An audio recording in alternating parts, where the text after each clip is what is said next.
ইরানের সঙ্গে চুক্তি নিয়ে সমঝোতা প্রায় চূড়ান্ত বলে জানিয়েছেন যুক্তরাষ্ট্রের প্রেসিডেন্ট ডোনাল্ড ট্রাম্প।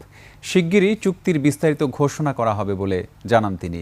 আর পাকিস্তানের প্রধানমন্ত্রী শাহবাজ শরীফ বলেছেন, যুক্তরাষ্ট্র ও ইরানের মধ্যে পরবর্তী দফার আলোচনা খুব শিগগিরই হবে।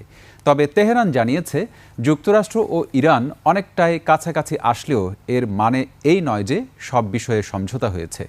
বিস্তারিত আফসানা নীলার রিপোর্টে।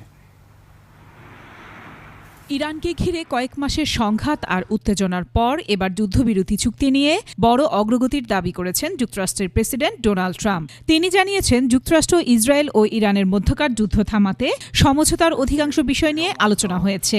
এখন শুধু বাকি চূড়ান্ত অনুমোদন আর শেষ মুহূর্তের কিছু সমন্বয়।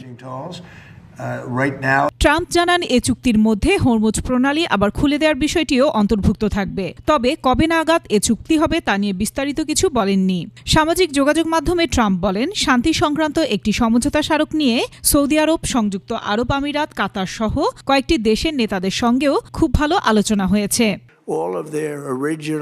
ট্রাম্পের এ বক্তব্যের আগে ইরানের রাষ্ট্রীয় টেলিভিশনে দেশটির পররাষ্ট্র মন্ত্রণালয়ের মুখপাত্র ইসমাইল বাঘাই বলেছিলেন, গত এক সপ্তাহে যুক্তরাষ্ট্র ও ইরানের অবস্থান অনেকটাই কাছাকাছি এসেছে। তবে তিনি সতর্ক করে বলেন, এর অর্থ এই নয় যে গুরুত্বপূর্ণ বিষয়গুলোতে সমঝোতা হয়েছে।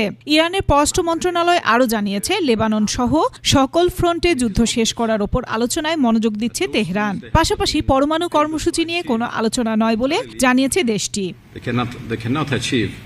এদিকে পাকিস্তান জানিয়েছে, তেহরানে ইরানি নেতাদের সঙ্গে অত্যন্ত ফলপ্রসূ আলোচনা হয়েছে, যার ফলে যুক্তরাষ্ট্র ও ইরান এবার চূড়ান্ত বোঝাপড়ায় আসতে পারে। অন্যদিকে ইরানের বিরুদ্ধে শুরু করা যুদ্ধ অবসানে সম্ভাব্য চুক্তির শর্ত নিয়ে গভীর উদ্বেগ প্রকাশ করেছেন মার্কিন Republican senator Ted Cruz.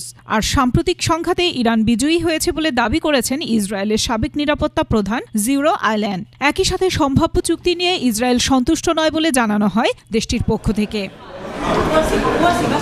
Afsana নীলা, ডেস্ক রিপোর্ট, 21 টেলিভিশন।